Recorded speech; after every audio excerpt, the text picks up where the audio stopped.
All right, so what we're going to do is we're gonna graph using calculus. And the steps to graph functions are going to be these 7 steps. So first we're going to find the domain of the function.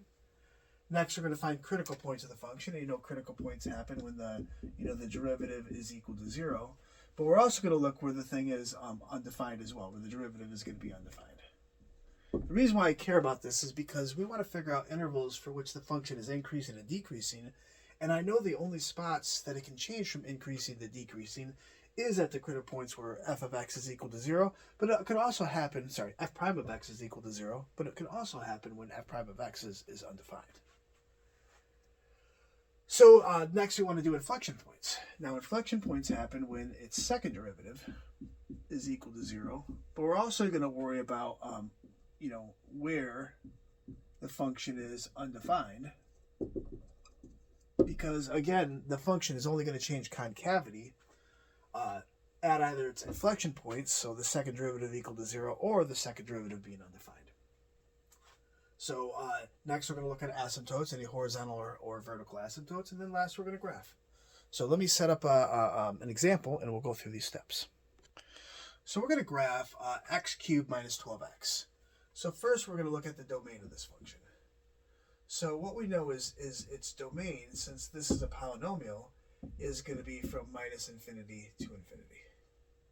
There's no divisions, there's no square roots, there's no logarithms, etc. So its domain is going to be all real numbers.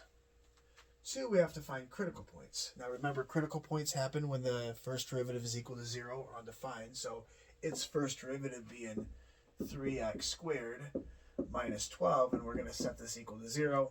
Now there's no undefined here because, again, this is still a polynomial 2. So factoring out that 3, I get x squared minus 4 is equal to 0. So 3 times x plus 2 times x minus 2, difference of squares. So our critical points are going to be negative 2, and also x is equal to positive 2. So now when we want to figure out where the function is increasing or decreasing, what we're really looking at is we have a number line here, all real numbers because that's its domain. And the only spots that this thing can change from increasing to decreasing is at those 2 points. So we have to look at the intervals from, minus infinity to negative 2, the interval from negative 2 to 2, and also the interval from 2 to infinity. So what I'm going to do is I'm going to pick an x value inside this interval. So an x value being inside this interval, let's say negative 3. And it doesn't matter what number you pick. The sign of its derivative will either be positive or negative, and it doesn't matter. Any number that you pick inside this interval, they'll all share the same sign. So here, I'm going to pick the easiest number, which would be 0, because remember, it doesn't matter what number as long as you're inside that interval. And over here, I'm going to pick 3. So now what I'm going to do is I'm going to plug those things into the derivative. So, negative 3 into the derivative, I'm going to use this right here. So 3 times negative 3 squared minus 12. So this is going to be 9 times 3, so 27 minus 12. So we're going to get 15. And it doesn't really matter. We're getting a positive number. So what I can tell you is that this thing is increasing. So really what I'm doing now, we are finding, the increasing or decreasing part. So it's increasing on that interval. So from minus infinity to negative 2. Next, we have to check, this interval from minus 2 to 2, so we're picking 0. So 3 times 0 squared minus 12, so this will be 0 minus 12, so this is negative 12. But again, we don't care. It's a negative number is what we're looking at. We only care about the sign of it. So since this is the derivative is negative over here, I know that it's decreasing on that interval. That interval being from minus 2 to 2. And then last, when I pick 3 times 3 squared minus 12, it's going to be giving me the same number. It's, 27 minus 12, so 15. So it's still a positive number. So I can see that this thing is going to be increasing, from positive 2 to infinity. Next, what we want to do is we want to determine its concavity. But before we do that, we have to figure out if there's any inflection point. So what I'm going to do is I'm going to take the second derivative. I'm going to use this one. It's easier in expanded form as opposed to product form. You could do the product rule if you want to, but I am not. So taking its derivative, this is going to give us 6x, and this will be 0. So what we have is the second derivative being 6x is equal to 0, or undefined, but again, this is not undefined anymore. It's just polynomial again. So what we get is we get x is equal to 0. So this is going to give us x is equal to 0. So what we do is we cut our interval being at 0, and we just have to test values inside there. So what I would probably do is, let's just say -1, and we'll pick +1 for our x values here. And we'd have to plug those things into the second derivative. This is a little messy. Let me slide that up here. So, we'd have our number line up here at 0. So we'll pick, for x values, we'll do -1 and we'll do +1. And remember, in order to test concavity, we have to plug that into the second derivative, so this being step 5. So -1 into the second derivative, remember this being our second derivative. So this is going to be 6 times -1, which would be -6, but again, we don't care about that. We only care about its sign, so it's negative. And then 6 times 1, which means that's going to be a +6, so it's positive. So what I can tell you is that this is concave down from on this interval, so -infinity to 0. And over here, since it's positive, this is going to be concave up from 0 to +infinity. Now 6, there's no asymptotes because it's a polynomial, so there's none here. So 7, what we're going to do is we're going to finally graph this. So we're going to graph it. So in order to graph this, you could find x-intercepts and y-intercepts if you want to. They're not that challenging, but really I just want to do the calculus part of this. So I'm just going to find its y-coordinates for these critical values and also for this inflection point value, which means I'm taking these values and plugging it back into the original function, because remember, I'm trying to graph this one. This just gives us details about increasing and decreasing. This gives us details about concavity. So that's why we're plugging them back into the original function. So in order to do that, I would pick, like I said, we have -2. So f of -2 being -2 cubed, 12 times -2. We'd have f of 0, which would be easy. This will be 0, this will be 0, so it's 0. And then f of +2, which is going to be, well, the first one, I think it's, let me just double check. So I'll pop in my calculator. It's 16 to -16. So when I plug -2 into here, I got +16. When we plug 0 into here, we're going to get 0. When we plug 2 into here, we're going to get -16. So I'll make it a little wider. So let's say this is 1 and this is 2. But I want to do 16 tabs. It'll be messy. So I'll say this is +16 up here. We're going to go 1 to +2. And I'm going to say -16 is down here. So -16. So now we're just going to keep track of increasing and decreasing. So what I know is from... I know that this is going to go through -216, so I have one point here. It's going to go through the point 0, 0, so I'm going to have a point here. And it's also going to go through 2, -16, so I'm going to have a point here. So what I want to do is I want to figure out what it does, like, to the left of this point, in between these 2 points, and between these 2 points, and to the right of this point. And we're going to use, the increase and the decrease, and also its concavity. So, from -infinity to -2, -infinity to -2, it is right here. I know this is going to be increasing. So the problem is, does it increase like this, straight, or like this? We have to look at its concavity. So most times it's not going to be straight. We're talking about this cubic here. So I want to know if it's increasing concave down or if it's increasing concave up. So I already know it's increasing there. I just need to know its concavity. Well, I know from -infinity to 0, so it's going to be all of this. This thing is concave down, so, the concave down being that curve. So it's increasing concave down. Now, from -2 to 0, that's going to be part of this infinity from -2 to 2. So, this whole interval, this thing's actually decreasing, but I'm only looking at between the points. We'll get this point next. So it's going to be decreasing here. So the question is, does it decrease concave down or does it decrease concave up? So I know from -infinity to 0, which is going to be this whole interval here, this is all concave down. So we can see that this is going to be decreasing concave down until I get to that point. Now we're going to look from 0 to 2. 0 to 2 still being part of, this interval here. We can see it's decreasing here. And also, it's going to be part of this interval, which means it's going to be concave up. So this is going to be decreasing concave up. And from 2 to infinity, which is going to be in here, it's going to be increasing. And it's still part of this interval, which is going to be concave up. So this is going to be increasing concave up. So it's going to look like this. So notice what we have here is this gives us a local max. This thing right here was an inflection point. And over here we have a local minimum.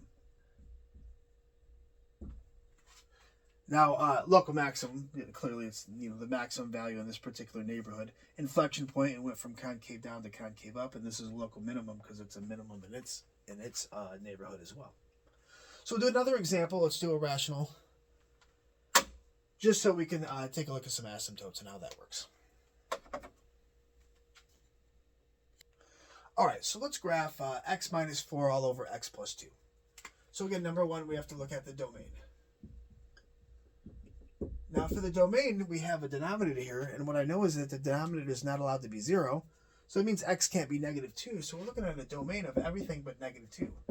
So negative 2 union negative 2 to infinity. Now, number 2, we have to look at its critical values. So in order to do that, we have to find its derivative, and since this is a quotient, we're going to use the quotient rule. So the derivative of the top being 1 times the bottom minus the top times the derivative of the bottom all over the bottom squared. So we'll simplify that numerator first. Now these 1's being irrelevant when I multiply. So what I'll have here is getting rid of parentheses, minus x plus 6 all over x plus 2 squared. So this is going to be the x's on the numerator will cancel. So I'll have 8 all over x plus 2 squared. Now remember that we care about this being equal to 0 because we're looking at critical values or undefined. We'll talk about that in a second here.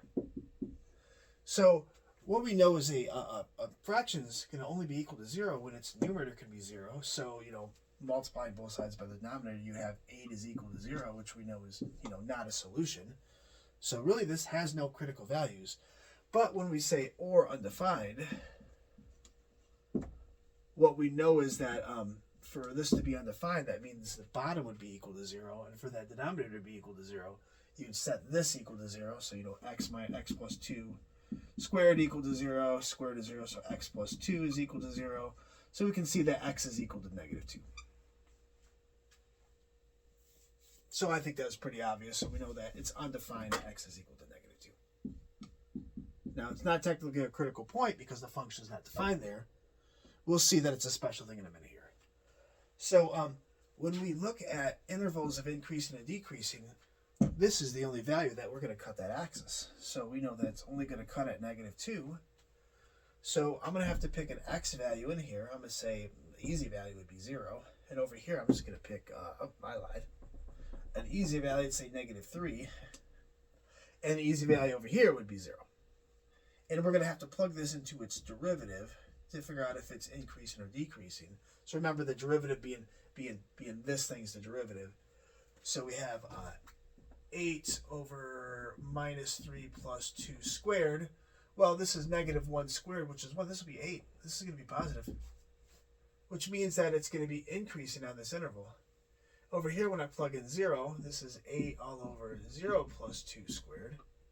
So this is going to be 4 on the bottom. 8 over 4 is going to be 2, so still positive. So what I can see is that this is increasing from minus infinity to negative 2, and it's also increasing from negative 2 to infinity. So this function is always increasing. All right, we'll see how this works out then. 4, we're going to have to determine any inflection points. Now, inflection points happen when the second derivative is equal to 0 or undefined. So what I'm going to do is I'm going to rewrite this. This is the same thing as 8 times x plus 2 to the minus 2. It'll be a little easier to take the derivative of this than having to use the quotient rule. It'll come up with the same thing, so, Try it yourself. Try the quotient rule. So I know that the second derivative, that minus 2 times 8, is going to be negative 16 times x plus 2. Make sure that's in frame. I will pull it down just to make sure you can see that. So 4, so negative 16 x plus 2 to the minus 3 times the derivative of what's inside, which would be 1. And we care about where this thing is equal to 0 or undefined. So this is the same thing as 16 all over x plus 2 cubed. And we can see for the same reason, this will never be 0 because the numerator is never going to be 0. But this will be undefined at the same spot at x is equal to negative 2. So when we're looking for concavity, we have to cut at the exact same negative 2. So let's just pick negative 3 and 0 again for our x values and plug those values into the second derivative. So negative 16 all over negative 3 plus 2 cubed. Well, this is going to give us a negative 1 cubed, which is going to be negative 1. So negative over negative is going to be a positive number. So this is going to be concave up here. And that's going to be from minus infinity to negative 2. And over here, we're going to have negative 16 all over 0 plus 2 squared. I know I'm plugging 0 into the denominator. It doesn't mean that the denominator will be 0. It's only 0 at negative 2. So this is going to be 2 squared, so this will be 4. Negative 16 over positive 4 is going to be a negative 4. So really it's going to be a negative number, which means we are concave down from negative 2 to infinity. Asymptotes. Now we'll just use like pre-calc versions, but we could do limits if you want to as well, and we cover that in other videos. What I know is that if you're looking at the asymptote of this particular function, this thing will have a horizontal asymptote at 1. So if you take the limit as x goes to infinity, multiply top and bottom by 1 over x and 1 over x, this is going to have a horizontal asymptote of 1 because this thing will limit to 1. So I know that y is equal to 1 is a horizontal asymptote.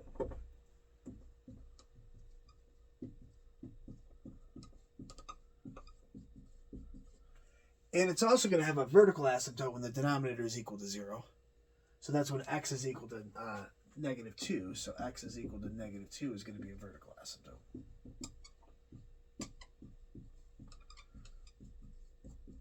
So finally, we can graph this. Now, what's interesting here is in the previous one, we had inflection points. We had critical points. So I'd have to evaluate the function at those numbers. But this has none of those. So what I'm going to do is I'm going to pop in these asymptotes, and then we're still just going to look at the increasing, decreasing, concave up, concave down, and make some educated decisions here. So I know that it has an asymptote at y equals 1. So y equals 1, it's a horizontal asymptote here. It also has a vertical asymptote at negative 2. So at negative 2, it has a vertical asymptote. So what we know is from minus infinity to negative 2, this thing is increasing. If I can spell it, increasing. Should have just left it alone. So it's going to be increasing. So, you know, and it's also got to be, it's increasing and it's concave up. So notice for this thing to increase and be this horizontal asymptote, like if I live down here, it'd have to kind of go down. But it has to increase. So that means it has to live above. So this is going to be increasing concave up. So we can see that it does this. Now you could do test points if you want to plug in negative 3 and figure out its value and then make it cruise to that curve. You know that it's going to have some point up here, which is what a lot of times we would do, is, you know, pick a point since we have no other. So you could pick a point negative 3, plug it into the function, figure out where it lives. It's going to live up here. And you could pick maybe a point 0. 0 would be a great number because it'd be negative 4 over positive 2, so that you can tell that clearly it's going to be negative 2 over here. And it's still got to follow the same things, but, you know, over here it's got to be increasing, and it's also got to be concave down. So for it to be increasing concave down, it'd have to look like something like this.